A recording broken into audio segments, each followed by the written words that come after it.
That was gross. My neck just disappeared. What's up? I'm Caleb, and I'm so excited to hang out with you for just a little bit. Don't you love it when somebody goes above and beyond for you? I remember when I was in middle school, my brothers and I just started to run track, and my older brother, he liked running distance. I'm not a distance runner, but everybody thought, okay, older brother runs distance, younger brother should run distance too. So for a couple years, all I did was run distance until sophomore year, this guy, Coach Davis, the GOAT, right? Coach Davis comes to me, he goes, hey, I don't think you really love distance that much. What do you want to do? I was in a rebellious phase. I was like, Coach Davis, I want to pole vault. And he was like, hey, go ahead. I was like, okay. So for like a year, I pole vaulted and I wasn't that great at it, but he at least let me try something new. He checked in with me to see what I wanted to do. And throughout the rest of my high school career, I knew Coach Davis was always going to check in with me to see if I was doing what I wanted to and if I loved it and how he could help me get better at it. Now, why am I telling you this story? Well, because I think we could all use more people like Coach Davis. We all need people who show up, who care, who go above and beyond, not because they're asked to, not because I asked them to, but because they know it's the right thing to do. Those people are real party starters. I know we all love a good party, but I'm not talking about an actual party. When I say party, I mean any effort to celebrate, serve, or enjoy others in a way that adds value to life. With that in mind, being a party starter simply means you're the one doing those things and inviting others to join in. And Coach Davis really started the party in my life by going that extra mile for me. Now, I don't know about you, but for me, this whole doing more than what's asked of me thing isn't all that easy. I think that's probably why we tend to really notice when someone else does it for us. It just doesn't happen all that often, and that's what makes it really stand out. I think if we're honest, most of us, myself included, would say it's easier to just do the bare minimum. I mean, sure, we could do more, say more, help more, show up more, be there more, but no one's asked us to do that. It's not technically required of us, so we just don't. Of course, I know doing the bare minimum doesn't always come from a bad place. Sometimes we do this just because we're tired. You can't give more to someone else because you need someone to help you right now. Sometimes the extra effort doesn't seem like it would really do any good anyways. You couldn't possibly have enough time or money to make that much of an impact, right? Sometimes our bare minimum is the result of fear. Maybe you want to help someone out, but you're scared to mess it up or embarrass yourself or do or say the wrong thing. And sometimes it's the result of a little bit of laziness. Maybe you're just not motivated to do much more than what you have to right now. No matter the reason, hear me when I say this. I think on some level, doing the bare minimum when it comes to helping others is something we all do. But if you stop to consider it, is this the kind of person you want to be? Do you want to be someone who lives life doing the bare minimum? Or do you think you want to be someone who does a little more and chooses to go the extra mile? Someone who lives more like a party starter when it comes to helping others.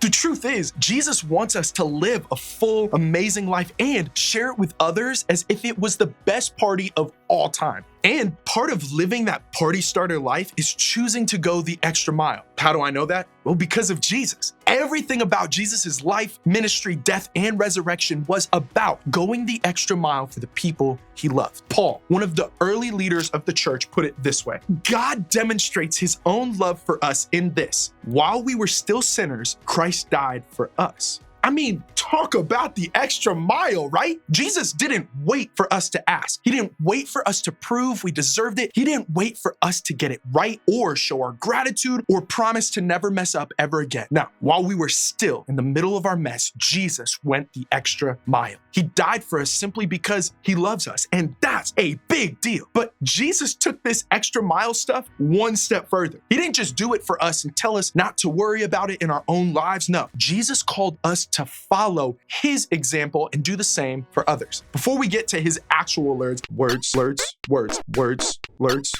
Before we get to his actual words, let me give you a little background on what was going on at the time Jesus gave us this challenge. During the time of the Roman Empire, when Jesus was on earth, Roman soldiers had all the power. They could get away with just about anything. During that time, there was a practice which basically said a Roman soldier could demand someone to carry their belongings, armor, or gear for a full mile. No questions asked. So if a Roman soldier didn't feel like carrying something, it was common for that soldier to pick up a random person and force them to carry it for him for a mile. Not cool, right? You'd probably expect Jesus to say something like, "Hey, bro, you don't have to listen to them." Or, "Hey, don't help those soldiers do anything." But instead, take a look at what Jesus said. If anyone forces you to go 1 mile, go with them 2 miles. Time out, pause. What? Jesus wants us to go another mile to do more than what's required of us to help someone even when they've done nothing to deserve it? Yeah, of course, walking another mile was what it looked like in Jesus's time. In today's world, this doesn't necessarily mean literally walking the second mile with somebody. It means go above and beyond. Do more than the minimum. Don't wait to be told or asked. Just help, because that's what a party starter does. A party starter does more than what is asked of them. Now, let me be clear. I'm not suggesting that you should do so much for someone else that it causes harm to you. Of course, you have to take care of yourself too. You need good, healthy boundaries to know when you've done enough or when you just don't have much to give. Jesus isn't asking us to do something out of obligation. He's asking us to partner with him to do more for others whenever and however we can. It's an invitation to follow Jesus's example and start the party right here, right now, by going the extra mile for others when we can. Because a party starter does more than what is asked of them. So, what do we do with all this?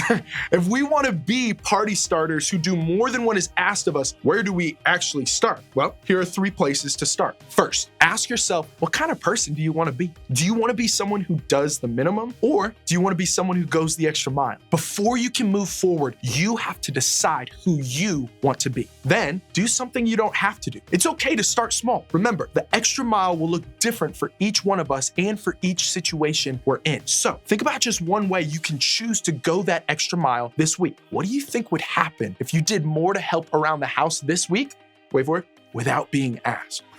What might it look like if you were generous and kind with someone you know who's lonely? What if you did something unexpected to help a teacher at school? What can you do to help a friend you know needs it? And finally, third thing, remember that sometimes you need to let somebody else walk with you. Sometimes you need somebody else to go the extra mile for you, and that's part of life. So if that's where you are right now, don't be afraid to speak up. In fact, your group is the perfect place to start. There, you're surrounded by people who want to help you, other party starters who are willing to go the extra mile. So consider talking to your group today about how you can walk with each other through both the good and difficult times. Remember, a party starter does more than what is asked, and that's exactly what I hope you'll consider doing this week.